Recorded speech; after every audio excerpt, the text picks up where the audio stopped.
Welcome to the Human Capital Innovations Podcast, your go-to source for personal, professional, and organizational growth and development. We hope you tune in often for all things people management, organizational development and change, organizational leadership, and social impact related. Maximize your personal and organizational potential with Human Capital Innovations Podcast.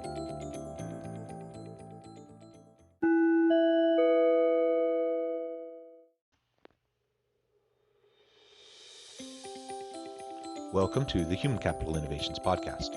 In this HCI podcast episode, I talk with Irvine Nugent about emotional intelligence and emotional triggers in the workplace.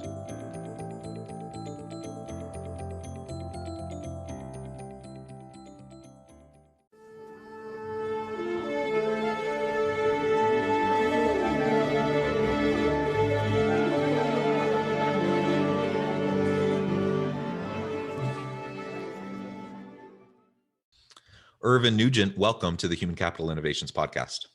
Jonathan, thank you so much for the invitation. Yeah, I'm excited for our conversation today. We're going to be focusing on a topic that I really love. You do a lot of work in the emotional intelligence space. And so we're going to be focusing on that and talking about managing our emotional triggers at work and how to have more emotional intelligence in the workplace.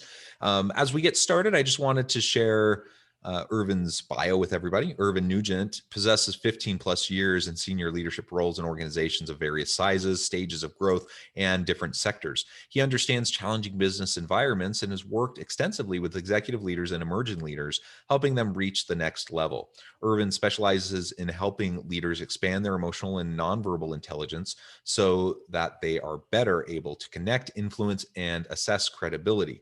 Drawing on his extensive experience as an executive coach and trainer, he understands that leaders are most effective when they are able to read the emotions of themselves and others in any given situation, as well as assess the credibility of the people in high-stakes scenarios. Born in Northern Ireland, Irvine brings to his practice a rich and varied experience. Growing up in a society torn apart by division and violence, he has seen firsthand the damage done when communication breaks down and people fail to listen and understand.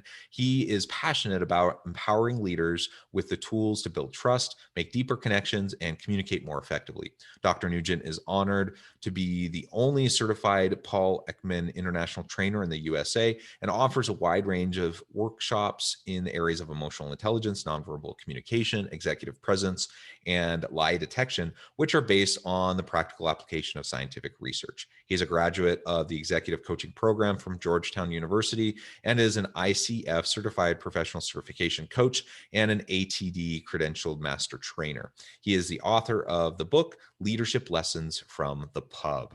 I love it. I love everything about your background and your bio, and really interesting as well with your origins in Ireland and the geopolitical conflict there, which is super interesting as well, and just adds a little bit of extra depth, I think, to what you bring to the table for these types of discussions. So thank you for joining me today. Anything else you would like to share with listeners by background or personal context before we launch on in? No, not really. I mean, I think one of the things I would just say, you touched upon it there. I think because of my background, I think it placed in my heart, just a desire. Why I'm fascinated with emotions is that I've seen what emotions, how they can tear apart relationships, how it can lead ultimately to violence. And it's placed in my heart just a really desire that as human beings, we can do better. We can do better with each other, and we can certainly do better in the workplace. Yeah, I think that's wonderful. And I've read some really good books about the history of Northern Ireland and the conflict there. A recent one, I don't know if you've seen this book, what's it called? All the Walls in Belfast or something like that. Yeah. Mm-hmm. Great book.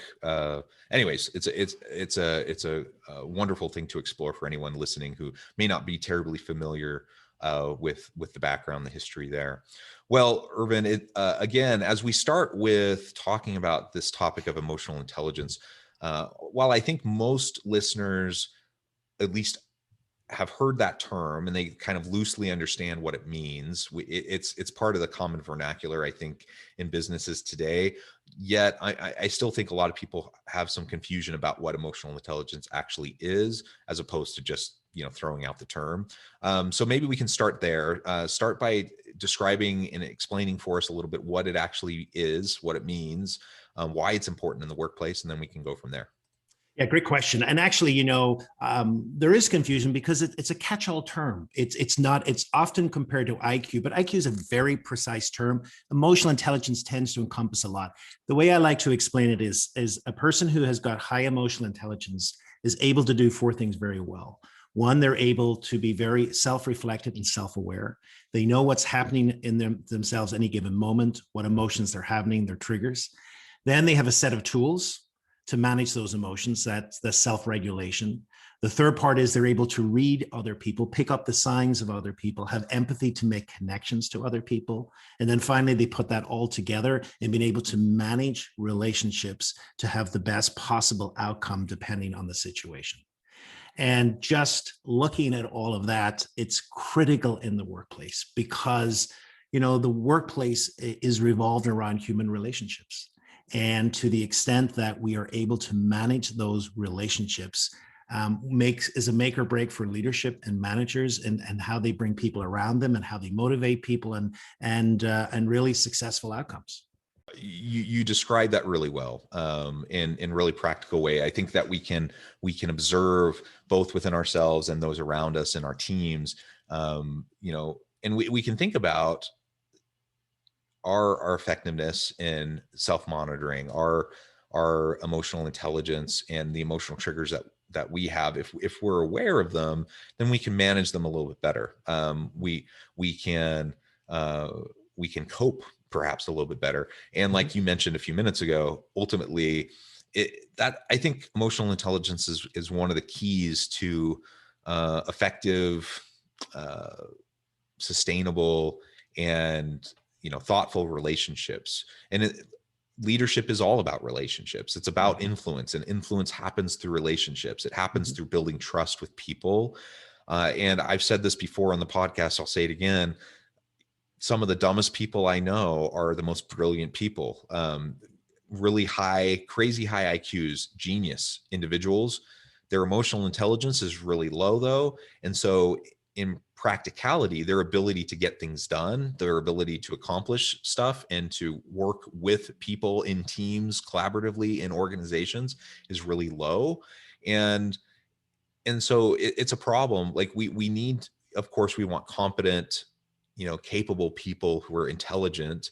So IQ is important, and skill and competencies are important, but the emotional intelligence piece is just so vital. And without it, so much of what an organization is trying to accomplish is going to come to a complete standstill. Absolutely. And it's the difference, I always say, the way I like to explain in very practical terms, it's the difference of someone walking into a meeting, getting triggered in that meeting, beginning to react in a way that they're not even aware of, and shut the meeting down or say something that shuts another person down. And the other person who's able to go in, feel the tension in the room, know it's going to be a difficult meeting, know that there's someone there that presses all their buttons and is ready for it and is able to be a little more proactive and thoughtful in the response. That's the difference. And that creates a totally different outcome.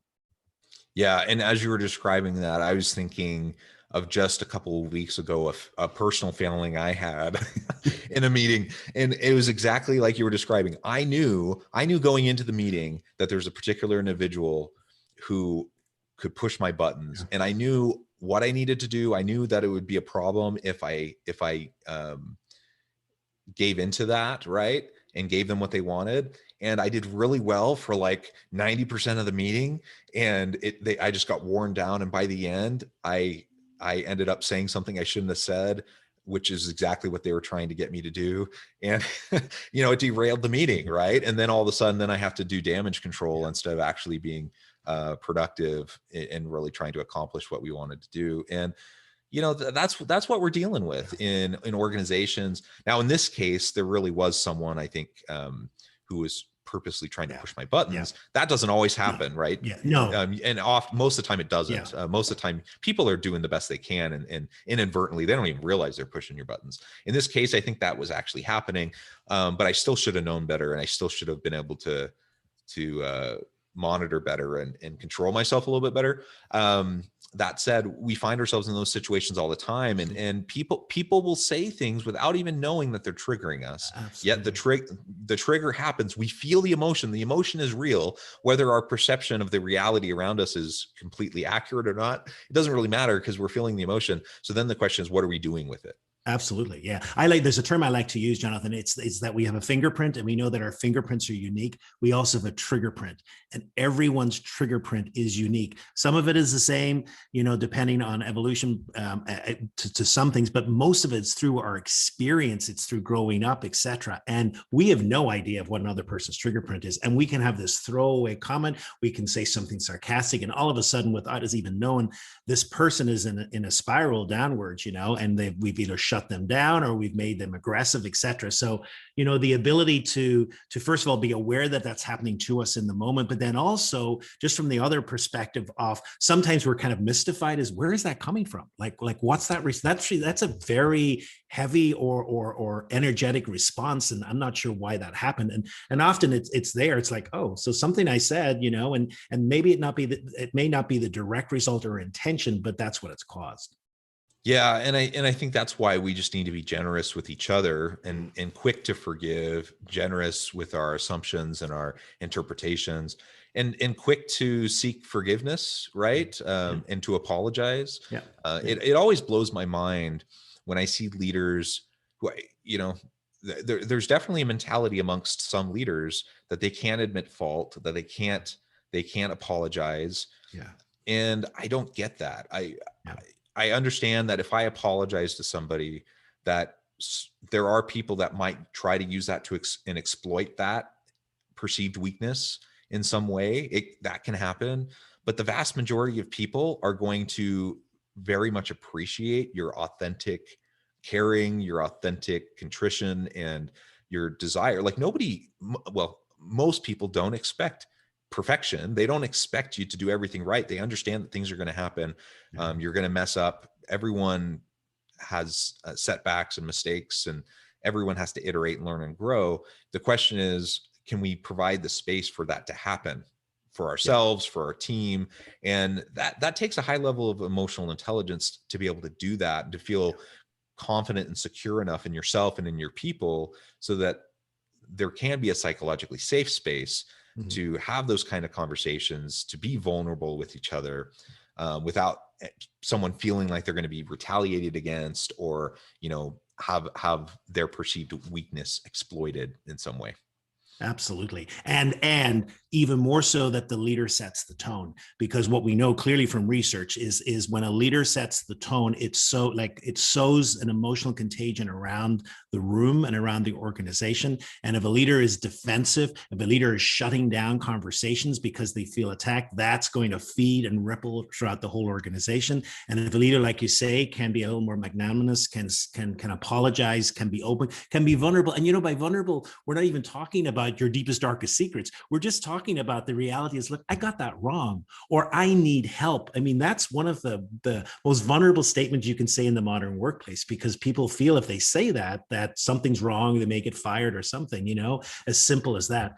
And then just one other thing I would say about emotions as well is for a leader to be curious. I always say there's a mindset, a curiosity. Human beings are complex. And as much as we strive to understand, there always will be a peeling off the onion. And so I think a curiosity around that, and then also just a humility that, at times we're going to have our bad days. I mean, Jonathan, when you were talking about that situation, you did so well. And at the end, you just said something, if we wake up and we're grumpy, if we wake up when we're tired and we're hungry, we say things, and it's just to have the humility to say, I'm not perfect, and I messed up, and I said something, and I did my best, but there we go. And that's just how I feel today.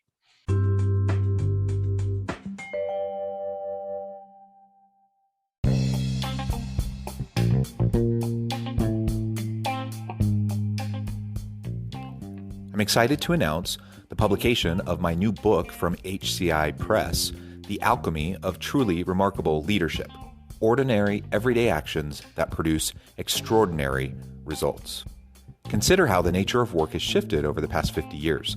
With increased globalization, rapid technological advancement, and the shift in economic composition, the average job of today looks very different than the average job of 50 years ago. What will the jobs and organizations of tomorrow look like?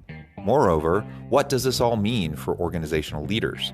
What are the core competencies and capabilities of organizations and their leadership that are prepared for continued disruption and geopolitical and socioeconomic shifts?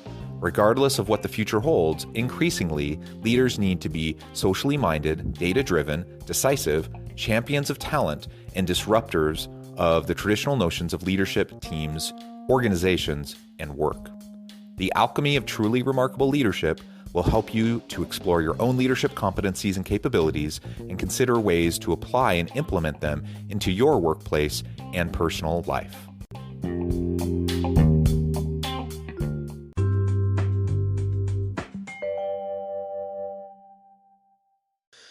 So let's talk a little bit about hidden emotions. So the triggers are often hidden. We don't know what they are. You talked about the emotional trigger fingerprint. Yep. So we have these hidden triggers. We have hidden emotions. People can be stoic. They can have, a poker face and not, try to give up, what they're actually feeling, especially if they feel like, that being vulnerable in that way could hurt them in some way. How would you approach that? Like, how would you suggest when you're coaching with leaders? Because I think high emotional intelligence, requires self-understanding, self-regulation, also requires understanding of others, and our ability to be able to read the room, feel the energy in the space, understand what's happening, is really important. But it can be hard to always understand what's happening, where the energy is coming from. Yeah. So, I mean, I'd split that question into two parts. One is the individual. So the biologically, what we know about emotions is that we have a physiological reaction to a stimulus, which is an emotion. And that happens before we are consciously aware. And because of that, what happens is sometimes emotions will slip out in our face. And there are 7 universal emotions, which research has found to be consistent, no matter who it is, where they are, their culture, their gender, et cetera. And it's biology. So basically, by the time we have become aware and said, "Oh, I don't want to show that I'm angry," that's already what I say is leaked out, and we can be trained to recognize that. And that's kind of hiding some of those suppressed emotions. They leak out. I always say the truth always leaks out and how we feel. And so if we're astute enough and trained enough to pick that up, it becomes data. Not that we're going to say, "Oh, look, I just saw that you're angry," but just something like, that's interesting. So something I just said has created an emotion of anger or fear or surprise. Let me explore this a little bit more. And that's where it becomes, because you see, a leader at their best is able to read this data and then to ask some really powerful questions. Using this data then to really get to the heart of what's happening. And then the second one is more in a global, kind of that room, that energy. And it's this ability to realize that we have to take a little time to match the energy in the room. And so, if you can feel there's a tension in the room and you go in and you're like all upbeat, et cetera, it's going to be a fail. There's a disconnect of energy. And what really good leaders and emotionally intelligent people can do is to, okay, I need to start at this level and then maybe I need to raise the energy. And sometimes that comes from cracking a joke, which is a very sophisticated, emotionally intelligent thing to do, which is able to kind of have people release and relax a little bit and then recalibrate and start again. So these are the really the nuances we're talking about that can really be powerful as a leader. Yeah. I think that's excellent. And that leakage, as you described it, I've seen that a lot. And you can't make too many assumptions based on little small points of leakage, but it can be informative. And I think bottom line is, and it's not about me being able to manipulate Mhm. people, right? I try to be super observant so I can understand where people are coming from, so I understand, how I can push their buttons and what their pain points are, and get them to whatever I want, and manipulate them in that way. That's not what we're talking about. And so if we're taking a compassionate approach to emotional intelligence, what we're talking about is understanding people so you know how to better support them, right? Yeah. So you know how to be there for them. You understand what's, at least to an extent, what's kind of going on with them, especially if they're not sharing verbally, so that you can probe and in appropriate ways you can ask questions to help understand better what's going on and how you can help them, right? And ultimately, that I think that's a huge part of what leadership is about, and building that trust in those relationships over time. Now, oh, go ahead. No, I was just, yeah, what you're really looking for is a win-win-win.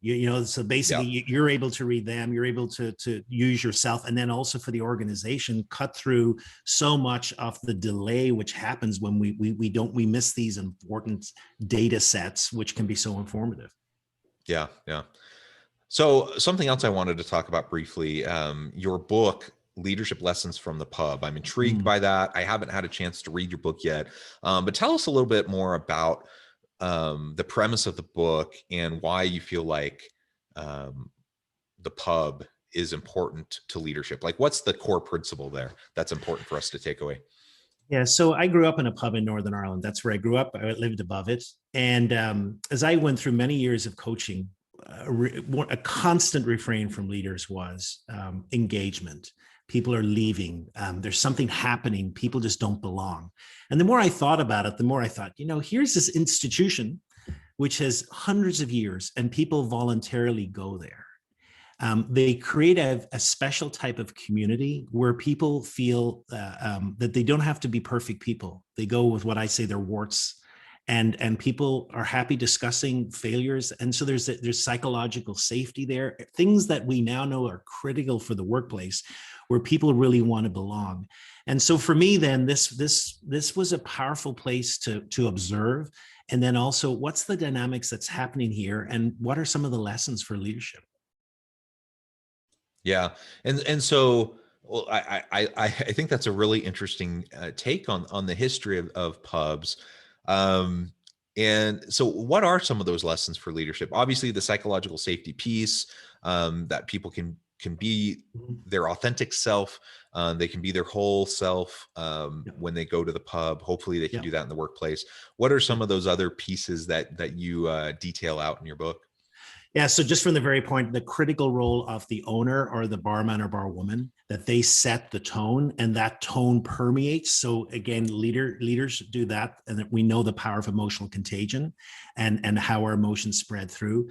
The centrality of story and how story creates an emotional connection among people. And I think at times in the workplace, we forget about the power of story and how story can emotionally connect us with other. In many ways, we want to inspire people, we want to give them a vision, etc. And really, what we tend to do is throw a data dump at them, Mm. and here are the quarterly figures. Whereas if we use a well-placed story, that can connect with people in a powerful way. How conflict is a part of life, and each of us has what I call a conflict story, and either we're it's something we move towards or move away.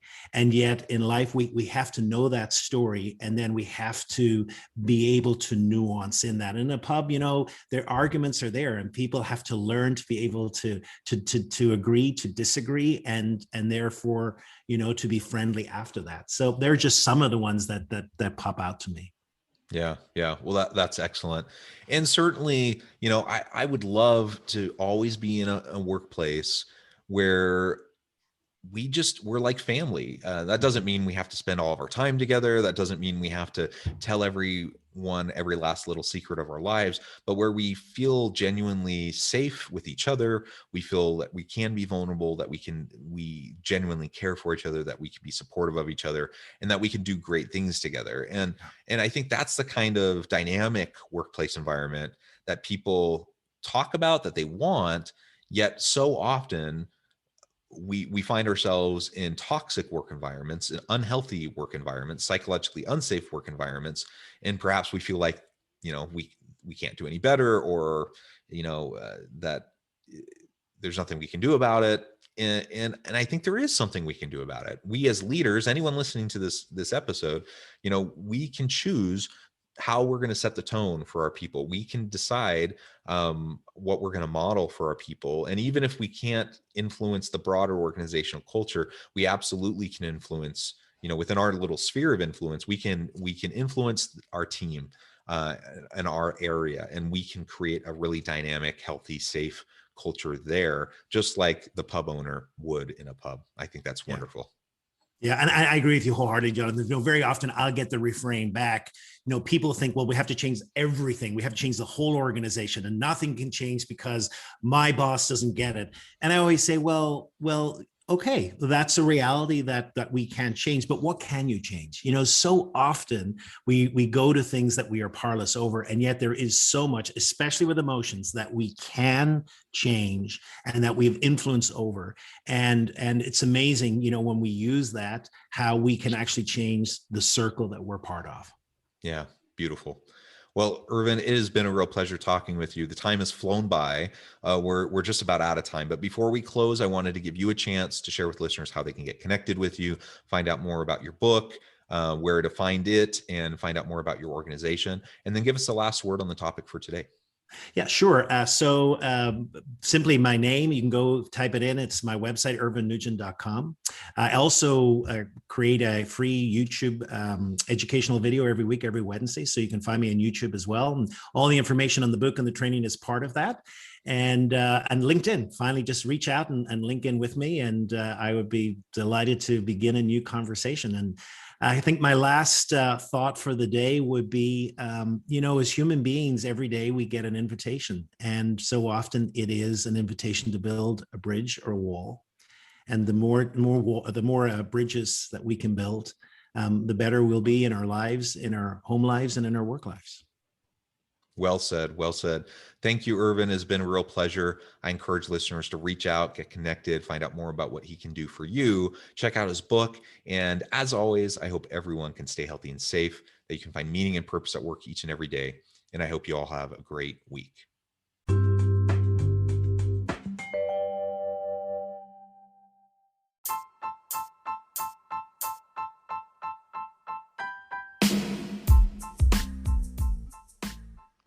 We are excited about the launch of HCI's new magazine, Human Capital Leadership. Human Capital Leadership is a free, interactive e-magazine designed to help individuals, leaders, and organizations find innovative approaches to maximize their human capital potential. We will be publishing issues quarterly in August, November, February, and May. Check out the first issue and let us know what you think.